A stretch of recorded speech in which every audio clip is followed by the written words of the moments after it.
मेरे प्यारे देशवासियों, नमस्कार। मन की बात में फिर एक बार आप सबका स्वागत है। आज मन की बात की शुरुआत हम भारत की सफलता के जिक्र के साथ करेंगे। इस महीने की शुरुआत में भारत इटली से अपने एक बहुमूल्य धरोहर को लाने में सफल हुआ है। ये धरोहर है अवलोकितेश्वर पद्मपाणि की 1000 साल से भी ज्यादा पुरानी प्रतिमा। ये मूर्ति कुछ वर्ष पहले बिहार में गया जी के एक देवी स्थान कुंडलपुर मंदिर से चोरी हो गई थी, लेकिन अनेक प्रयासों के बाद अब भारत को ये प्रतिमा वापस मिल गई है। ऐसे ही कुछ वर्ष पहले तमिलनाडु के वेल्लूर से भगवान आंजनेयर हनुमान जी की प्रतिमा चोरी हो गई थी। हनुमान जी की ये मूर्ति भी 600-700 साल पुरानी थी। इस महीने की शुरुआत में ऑस्ट्रेलिया में हमें ये प्राप्त हुई, हमारे मिशन को मिल चुकी हैं। साथियों, हजारों वर्षों के हमारे इतिहास में देश के कोने कोने में एक से बढ़कर एक मूर्तियां हमेशा बनती रही। उसमें श्रद्धा भी थी, सामर्थ्य भी था, कौशल्य भी था और विविधताओं से भरा हुआ था। और हमारी हर मूर्तियों के इतिहास में तत्कालीन समय का प्रभाव भी नजर आता है। ये भारत की मूर्तिकला का नायाब उदाहरण तो थी ही, इनसे हमारी आस्था भी जुड़ी हुई थी। लेकिन अतीत में बहुत सारी मूर्तियां चोरी होकर भारत से बाहर जाती रही, कभी इस देश में तो कभी उस देश में। ये मूर्तियां बेची जाती रही और उनके लिए तो सिर्फ कलाकृति थी, न उनको उसके इतिहास से लेना देना था, श्रद्धा से लेना देना था।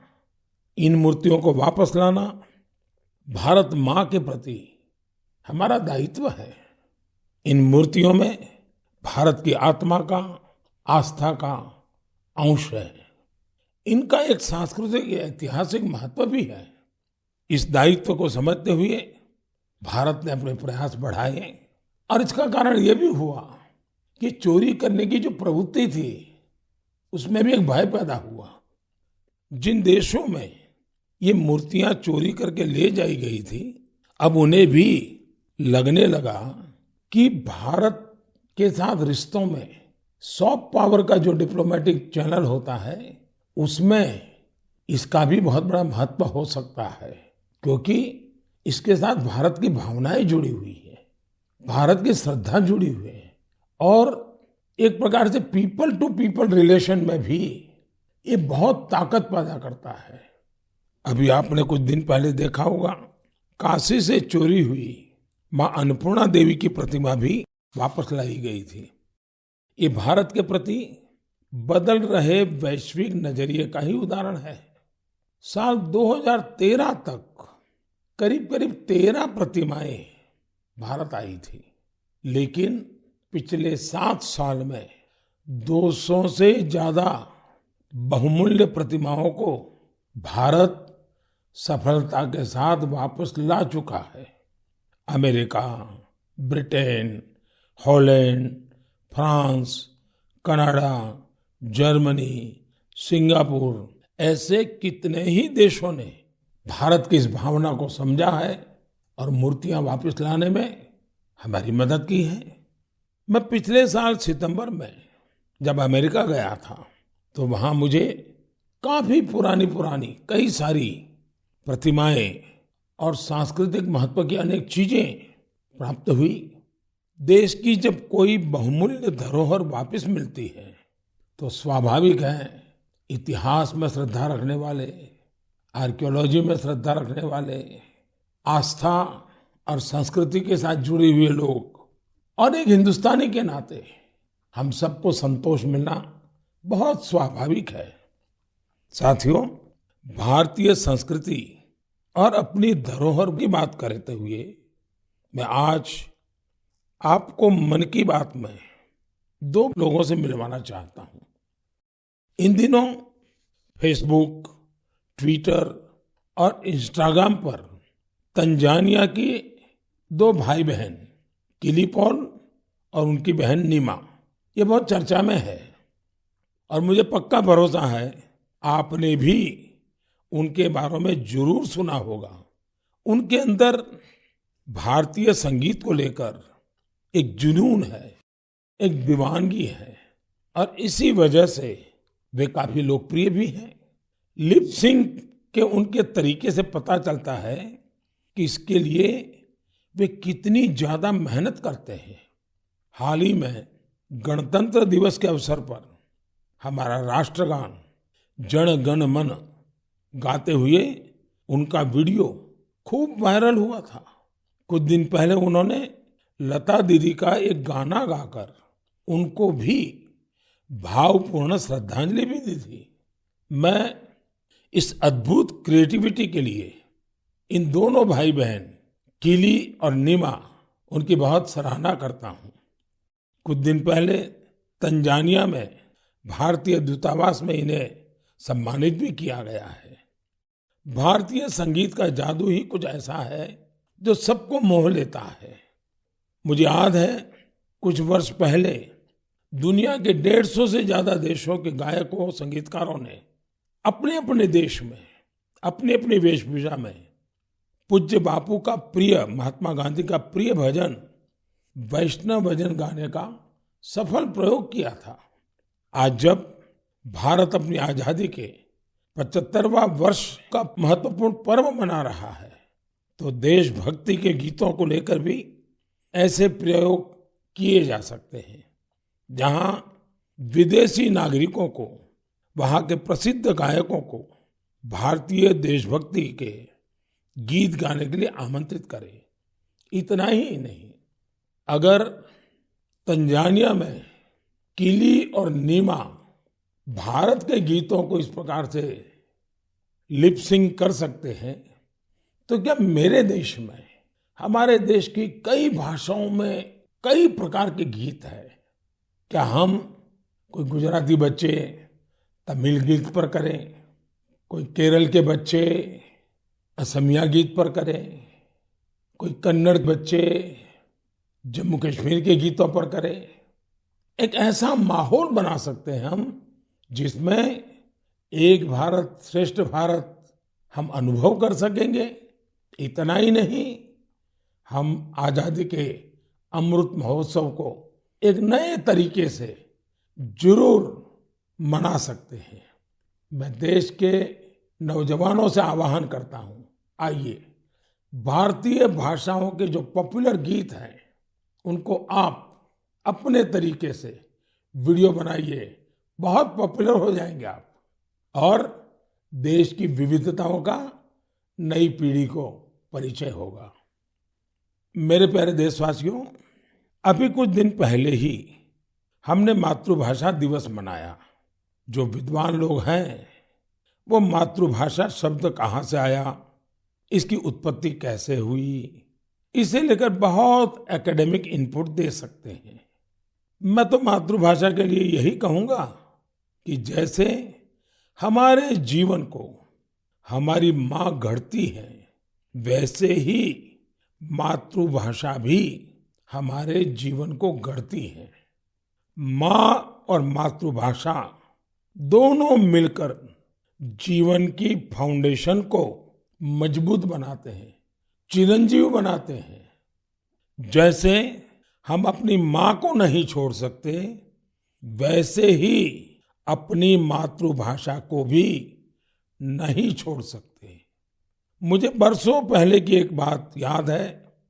जब मुझे अमेरिका जाना हुआ तो अलग अलग परिवारों में जाने का मौका मिलता था कि एक बार मेरा एक तेलुगु परिवार में जाना हुआ और मुझे एक बहुत खुशी का दृश्य वहां देखने को मिला।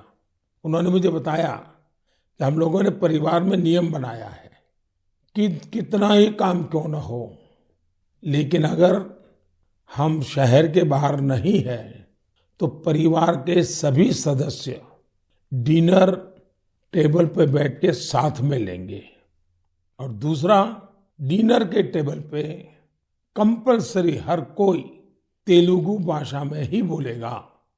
जो बच्चे वहां पैदा हुए थे उनके लिए भी ये नियम था। अपनी मातृभाषा के प्रति ये प्रेम देखकर इस परिवार से मैं बहुत प्रभावित हुआ था। साथियों, आजादी के 75 साल बाद भी कुछ लोग ऐसे मानसिक द्वंद में जी रहे हैं जिसके कारण उन्हें अपनी भाषा, अपने पहनावे, अपने खान पान को लेकर एक संकोच होता है, जबकि विश्व में कहीं और ऐसा नहीं है।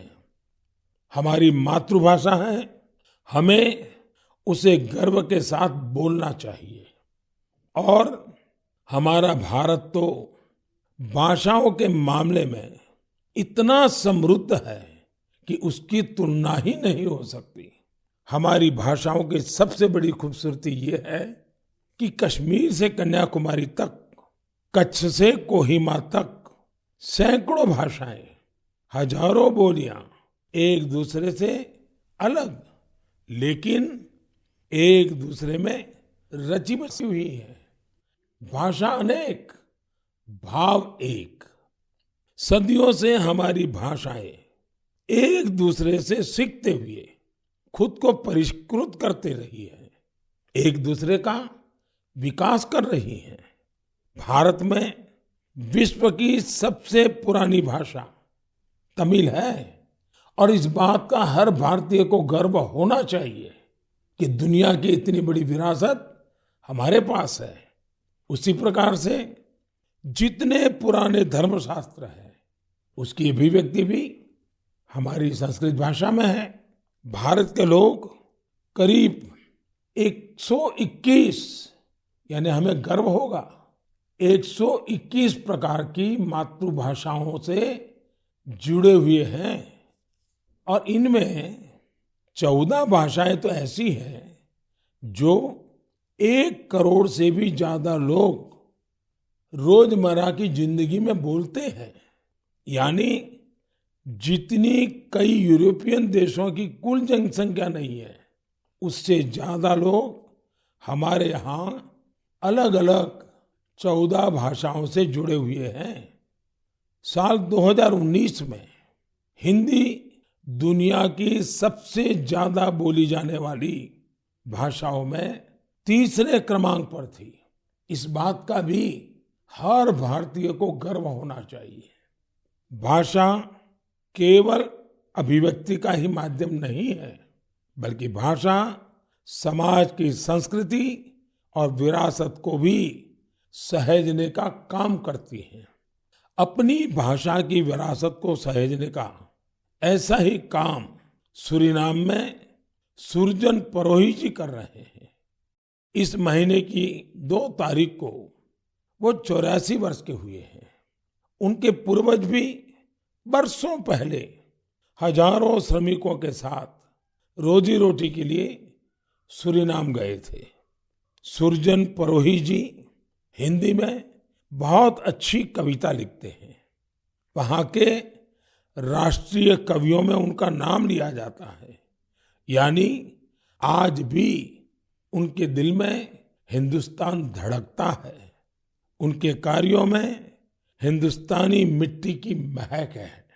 सूरीनाम के लोगों ने सुरजन परोही जी के नाम पर एक संग्रहालय भी बनाया है। मेरे लिए ये बहुत सुखद है कि साल 2015 में मुझे उन्हें सम्मानित करने का अवसर मिला था। साथियों, आज के दिन यानी 27 फरवरी को मराठी भाषा गौरव दिवस भी है। सर्व मराठी बंधू भगिनींना मराठी भाषा दिनाच्या हार्दिक शुभेच्छा। ये दिन मराठी कविराज विष्णु वामन शिरवाडकर जी, श्रीमान कुसुमाग्रज जी को समर्पित है। आज ही कुसुमाग्रज जी की जन्म जयंती भी है। कुसुमाग्रज जी ने मराठी में कविताएं लिखी, अनेकों नाटक लिखे। मराठी साहित्य को नई ऊंचाई दी। साथियों, हमारे यहाँ भाषा की अपनी खूबियां हैं। मातृभाषा का अपना विज्ञान है। इस विज्ञान को समझते हुए ही राष्ट्रीय शिक्षा नीति में स्थानीय भाषा में पढ़ाई पर जोर दिया गया है। हमारे प्रोफेशनल कोर्सेज भी स्थानीय भाषा में पढ़ाए जाए, इसका प्रयास हो रहा है।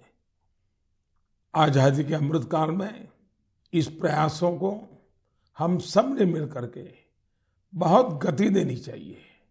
ये स्वाभिमान का काम है। मैं चाहूंगा आप जो भी मातृभाषा बोलते हैं उसकी खूबियों के बारे में अवश्य जानें और कुछ न कुछ लिखें। साथियों, कुछ दिनों पहले मेरी मुलाकात मेरे मित्र और केन्या के पूर्व प्रधानमंत्री राइला ओडिंगा जी से हुई थी। ये मुलाकात दिलचस्प तो थी ही, लेकिन बहुत भावुक थी। हम बहुत अच्छे मित्र रहे तो खुल करके काफी बातें भी कर लेते हैं। जब हम दोनों बातें कर रहे थे तो ओडिंगा जी ने अपनी बिटिया के बारे में बताया। उनकी बेटी रोजमेरी को ब्रेन ट्यूमर हो गया था और इस वजह से उन्हें अपनी बिटिया की सर्जरी करानी पड़ी थी। लेकिन उसका एक दुष्परिणाम यह हुआ कि रोजमेरी की आंखों की रोशनी करीब करीब चली गई, दिखाई देना ही बंद हो गया। अब आप कल्पना कर सकते हैं उस बेटी का क्या हाल हुआ होगा, और एक पिता की स्थिति का भी हम अंदाज लगा सकते हैं, उनकी भावनाओं को समझ सकते हैं। उन्होंने दुनिया भर के अस्पतालों में, कोई भी दुनिया का बड़ा देश ऐसा नहीं होगा कि जहां उन्होंने बेटी के इलाज के लिए भरपूर कोशिश न की हो। दुनिया के बड़े बड़े देश छान मारे, लेकिन कोई सफलता नहीं मिली और एक प्रकार से सारी आशाएं छोड़ दी। पूरे घर में एक निराशा का वातावरण बन गया। इतने में किसी ने उनको भारत में आयुर्वेद के इलाज के लिए आने के लिए सुझाव दिया। अब वो बहुत कुछ कर चुके थे, थक भी चुके थे, फिर भी उनको लगा कि चलो भाई एक बार ट्राई करें क्या होता है। वे भारत आए, केरला के एक आयुर्वेदिक अस्पताल में अपनी बेटी का इलाज करवाना शुरू किया। काफी समय बेटी यहाँ रही। आयुर्वेद के इस इलाज का असर ये हुआ कि रोजमेरी की आंखों की रोशनी काफी हद तक वापस लौट आई। आप कल्पना कर सकते हैं कि जैसे एक नया जीवन मिल गया। और रोशनी तो रोजमेरी के जीवन में आई, लेकिन पूरे परिवार में एक नई रोशनी, नई जिंदगी आ गई। और ओडिंगा जी इतने भावुक होकर के बात मुझे बता रहे थे कि उनकी इच्छा है कि भारत के जो आयुर्वेद का विज्ञान है, वो केन्या में ले जाएं। जिस प्रकार के प्लांट्स इसमें काम आते हैं, उन प्लांट की खेती करेंगे और इसका लाभ अधिक लोगों को मिले, इसके लिए वो पूरा प्रयास करेंगे। मेरे लिए बहुत खुशी की बात है कि हमारी धरती और परंपरा से किसी के जीवन से इतना बड़ा कष्ट दूर हुआ। और ये सुन करके आपको भी खुशी होगी।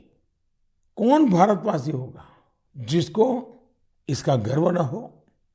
हम सभी जानते हैं कि ओडिंगा जी ही नहीं, बल्कि दुनिया के लाखों लोग आयुर्वेद से ऐसे ही लाभ उठा रहे हैं। ब्रिटेन के प्रिंस चार्ल्स भी आयुर्वेद के बहुत बड़े प्रशंसकों में से एक हैं। जब भी मेरी उनसे मुलाकात होती है, वो आयुर्वेद का जिक्र जरूर करते हैं। उन्हें भारत के कई आयुर्वेदिक संस्थाओं की जानकारी भी है। साथियों, पिछले 7 वर्षों में देश में आयुर्वेद के प्रचार प्रसार पर बहुत ध्यान दिया गया है। आयुष मंत्रालय के गठन से चिकित्सा और स्वास्थ्य से जुड़े हमारे पारंपरिक तरीकों को लोकप्रिय बनाने के संकल्प को और मजबूती मिली है। मुझे इस बात की बहुत खुशी है कि पिछले कुछ समय में आयुर्वेद के क्षेत्र में भी कई नए स्टार्टअप सामने आए हैं। इसी महीने की शुरुआत में आयुष स्टार्टअप चैलेंज शुरू हुआ था। इस चैलेंज का लक्ष्य इस क्षेत्र में काम करने वाले स्टार्टअप्स को आइडेंटिफाई करके उन्हें सपोर्ट करना है। इस क्षेत्र में काम कर रहे युवाओं से मेरा आग्रह है कि वे इस चैलेंज में जरूर हिस्सा लें। साथियों, एक बार जब लोग मिलकर के कुछ करने की ठान ले तो वो अद्भुत चीजें कर जाते हैं। समाज में कई ऐसे बड़े बदलाव हुए हैं जिनमें जन भागीदारी, सामूहिक प्रयास इसकी बहुत बड़ी भूमिका रही है।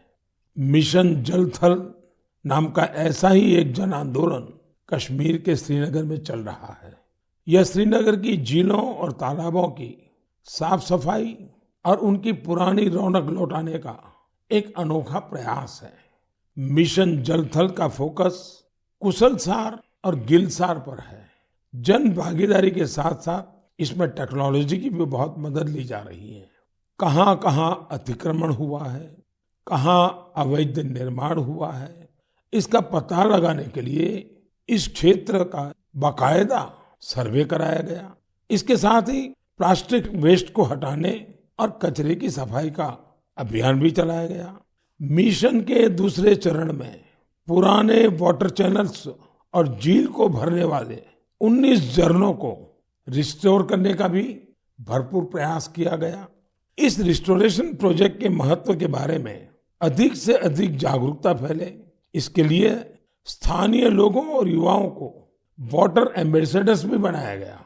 अब यहाँ के स्थानीय लोग गिलसार लेक में प्रवासी पक्षियों और मछलियों की संख्या बढ़ती रहे, इसके लिए भी प्रयास कर रहे हैं और उसको देखकर खुश भी होते हैं।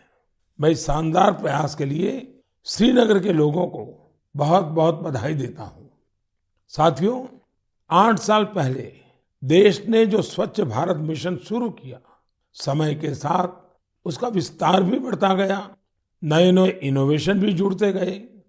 भारत में आप कहीं पर भी जाएंगे तो पाएंगे कि हर तरफ स्वच्छता के लिए कोई न कोई प्रयास जरूर हो रहा है। असम के कोकराझार में ऐसे ही एक प्रयास के बारे में मुझे पता चला है। यहाँ मॉर्निंग वॉकर्स के एक समूह ने स्वच्छ और हरित कोकराझार मिशन के तहत बहुत प्रशंसनीय पहल की है। इन सब ने नए फ्लाईओवर क्षेत्र में 3 किलोमीटर लंबी सड़क की सफाई कर स्वच्छता का प्रेरक संदेश दिया। इसी प्रकार विशाखापट्टनम में स्वच्छ भारत अभियान के तहत पॉलीथीन के बजाय कपड़े के थैलों को बढ़ावा दिया जा रहा है। यहाँ के लोग पर्यावरण को स्वच्छ रखने के लिए सिंगल यूज प्लास्टिक उत्पादों के खिलाफ अभियान भी चला रहे हैं। इसके साथ ही साथ ये लोग घर पर ही कचरे को अलग करने के लिए जागरूकता भी फैला रहे हैं। मुंबई के सोमिया कॉलेज के स्टूडेंट्स ने स्वच्छता के अपने अभियान में सुंदरता को भी शामिल कर लिया है। इन्होंने कल्याण रेलवे स्टेशन की दीवारों को सुंदर पेंटिंग से सजाया है। राजस्थान के सवाई माधोपुर का भी प्रेरक उदाहरण मेरी जानकारी में आया है। यहाँ के युवाओं ने रणथंभौर में मिशन बीट प्लास्टिक नाम का अभियान चला रखा है, जिसमें रणथंभौर के जंगलों से प्लास्टिक और पॉलीथीन को हटाया गया है। सबका प्रयास की यही भावना देश में जन भागीदारी को मजबूत करती है, और जब जन भागीदारी हो तो बड़े से बड़े लक्ष्य अवश्य पूरे होते हैं। मेरे प्यारे देशवासियों, आज से कुछ दिन बाद ही 8 मार्च को पूरी दुनिया में इंटरनेशनल वुमेन्स डे, अंतर्राष्ट्रीय महिला दिवस मनाया जाएगा। महिलाओं के साहस, कौशल और प्रतिभा से जुड़े कितने ही उदाहरण हम मन की बात में लगातार साझा करते रहे हैं। आज चाहे स्किल इंडिया हो, सेल्फ हेल्प ग्रुप हो या छोटे बड़े उद्योग हो, महिलाओं ने हर जगह मोर्चा संभाला हुआ है। आप किसी भी क्षेत्र में देखिए, महिलाएं पुराने मिथकों को तोड़ रही हैं। आज हमारे देश में पार्लियामेंट से लेकर पंचायत तक अलग अलग कार्य क्षेत्र में महिलाएं नई ऊंचाई प्राप्त कर रही हैं। सेना में भी बेटियां अब नई और बड़ी भूमिकाओं में जिम्मेदारी निभा रही हैं और देश की रक्षा कर रही हैं। पिछले महीने गणतंत्र दिवस पर हमने देखा कि आधुनिक फाइटर प्लेन्स को भी बेटियां उड़ा रही है। देश ने सैनिक स्कूलों में भी बेटियों के एडमिशन पर रोक हटाई और पूरे देश में बेटियां सैनिक स्कूलों में दाखिला ले रही हैं। इसी तरह अपने स्टार्टअप जगत को देखें। पिछले सालों में देश में हजारों नए स्टार्टअप शुरू हुए। इनमें से करीब आधे स्टार्टअप्स में महिलाएं निदेशक की भूमिका में है। पिछले कुछ समय में महिलाओं के लिए मातृत्व अवकाश बढ़ाने जैसे निर्णय लिए गए हैं। बेटे और बेटियों को समान अधिकार देते हुए विवाह की उम्र समान करने के लिए देश प्रयास कर रहा है। इससे हर क्षेत्र में महिलाओं की भागीदारी बढ़ रही है। आप एक और बड़ा बदलाव भी होते देख रहे होंगे। ये बदलाव है हमारे सामाजिक अभियानों की सफलता। बेटी बचाओ बेटी पढ़ाओ की सफलता को ही लीजिए। आज देश में लिंग अनुपात सुधरा है। स्कूल जाने वाली बेटियों की संख्या में भी सुधार हुआ है। इसमें हमारी भी जिम्मेदारी है कि हमारी बेटियां बीच में स्कूल न छोड़ दें। इसी तरह स्वच्छ भारत अभियान के तहत देश में महिलाओं को खुले में शौच से मुक्ति मिली है। ट्रिपल तलाक जैसी सामाजिक बुराई का अंत भी हो रहा है। जब से ट्रिपल तलाक के खिलाफ कानून आया है, देश में 3 तलाक के मामलों में 80% की कमी आई है। ये इतने सारे बदलाव इतने कम समय में कैसे हो रहे हैं? ये परिवर्तन इसलिए आ रहा है क्योंकि हमारे देश में परिवर्तन और प्रगतिशील प्रयासों का नेतृत्व अब खुद महिलाएं कर रही हैं। मेरे प्यारे देशवासियों, कल 28 फरवरी को नेशनल साइंस डे है। ये दिन रमन इफेक्ट की खोज के लिए भी जाना जाता है। मैं सीवी रमन जी के साथ उन सभी वैज्ञानिकों को आदरपूर्वक श्रद्धांजलि देता हूं जिन्होंने हमारी साइंटिफिक जर्नी को समृद्ध बनाने में अपना महत्वपूर्ण योगदान दिया है। साथियों, हमारे जीवन में सुगमता और सरलता में टेक्नोलॉजी ने काफी जगह बना ली है। कौन सी टेक्नोलॉजी अच्छी है, किस टेक्नोलॉजी का बेहतर इस्तेमाल क्या है, इन सभी विषयों से हम भली भांति परिचित होते ही हैं। लेकिन ये भी सही है कि अपने परिवार के बच्चों को उस टेक्नोलॉजी का आधार क्या है, उसके पीछे की साइंस क्या है, इस तरफ हमारा ध्यान जाता ही नहीं है। इस साइंस डे पर मेरा सभी परिवारों से आग्रह है कि वो अपने बच्चों में साइंटिफिक टेम्परामेंट विकसित करने के लिए जरूर छोटे छोटे प्रयासों से शुरू कर सकते हैं। अब जैसे दिखता नहीं है, चश्मा लगाने के बाद साफ दिखने लगता है, तो बच्चों को आसानी से समझाया सकता है कि इसके पीछे विज्ञान क्या है। सिर्फ चश्मे देखें, आनंद करें, इतना नहीं। अभी आराम से आप एक छोटे से कागज पर उसे बता सकते हैं। अब वो मोबाइल फोन उपयोग करता है, कैलकुलेटर कैसे काम करता है, रिमोट कंट्रोल कैसे काम करता है, सेंसर क्या होते हैं, ये साइंटिफिक बातें इसके साथ साथ घर में चर्चा में होती है क्या? हो सकती है। बड़े आराम से हम इन चीजों को घर की रोजमर्रा की जिंदगी के पीछे क्या साइंस की वो कौन सी बात है जो ये कर रही है, इसको समझा सकते हैं। उसी प्रकार से क्या कभी हमने बच्चों को लेकर के भी आसमान में एक साथ देखा है क्या? रात में तारों के बारे में जरूर बातें हुई हो। विभिन्न तरह के कॉन्स्टेलेशंस दिखाई देते हैं, उनके बारे में बताएं। ऐसा करके आप बच्चों में फिजिक्स और एस्ट्रोनॉमी के प्रति नया रुझान पैदा कर सकते हैं। आजकल तो बहुत सारी ऐप्स भी हैं जिससे आप तारों और ग्रहों के लोकेट कर सकते हैं, या जो तारा आसमान में दिख रहा है उसको पहचान सकते हैं, उसके बारे में जान भी सकते हैं। मैं अपने स्टार्टअप्स को भी कहूंगा कि आप अपने कौशल और साइंटिफिक कैरेक्टर का इस्तेमाल राष्ट्र निर्माण से जुड़े कार्यों में भी करें। ये देश के प्रति हमारी कलेक्टिव साइंटिफिक रिस्पॉन्सिबिलिटी भी है। जैसे आजकल मैं देख रहा हूं कि हमारे स्टार्टअप्स वर्चुअल रियलिटी की दुनिया में बहुत अच्छा काम कर रहे हैं। वर्चुअल क्लासेस के इस दौर में ऐसे ही एक वर्चुअल लैब बच्चों को ध्यान में रखते हुए बनाई जा सकती हैं। हम वर्चुअल रियलिटी के द्वारा बच्चों को घर में बैठे केमिस्ट्री की लैब का अनुभव भी करा सकते हैं। अपने शिक्षकों और अभिभावकों से मेरा आग्रह है कि आप सभी विद्यार्थियों एवं बच्चों को सवाल पूछने के लिए प्रोत्साहित करें और उनके साथ मिलजुल कर सवालों का सही जवाब तलाशें। आज मैं कोरोना के खिलाफ लड़ाई में भारतीय वैज्ञानिकों की भूमिका की भी सराहना करना चाहूंगा। उनके कड़े परिश्रम की वजह से he made in India vaccine का निर्माण संभव हो पाया, जिससे पूरी दुनिया को बहुत बड़ी मदद मिली है। साइंस का मानवता के लिए यही तो उपहार है। मेरे प्यारे देशवासियों, इस बार भी हमने अनेक विषयों पर चर्चा की। आने वाले मार्च के महीने में अनेक पर्व त्योहार आ रहे हैं। शिवरात्रि है और कुछ दिन बाद आप सब होली की तैयारी में जुट जाएंगे। होली हमें एक सूत्र में पिरोने वाला त्योहार है।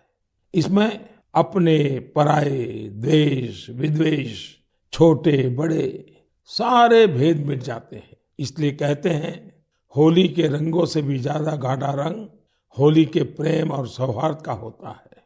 होली में गुजिया के साथ साथ रिश्तों की भी अनूठी मिठास होती है। इन रिश्तों को हमें और मजबूत करना है और रिश्ते सिर्फ अपने परिवार के लोगों से ही नहीं, बल्कि उन लोगों से भी जो आपके एक बृहद परिवार का हिस्सा है। इसका सबसे महत्वपूर्ण तरीका भी आपको याद रखना है। ये तरीका है वोकल फॉर लोकल के साथ त्योहार मनाने का। आप त्योहारों पर स्थानीय उत्पादों की खरीदी करें, जिससे आपके आसपास रहने वाले लोगों के जीवन में भी रंग भरे, रंग रहे, उमंग रहे। हमारा देश जितनी सफलता से कोरोना के खिलाफ लड़ाई लड़ रहा है और आगे बढ़ रहा है, उससे त्योहारों में जोश भी कई गुना हो गया है। इसी जोश के साथ हमें अपने त्योहार मनाने हैं और साथ ही अपनी सावधानी भी बनाए रखनी है। मैं आप सभी को आने वाले पर्वों की ढेर सारी शुभकामनाएं देता हूं। मुझे हमेशा आपकी बातों का, आपके पत्रों का, आपके संदेशों का इंतजार रहेगा। बहुत बहुत धन्यवाद।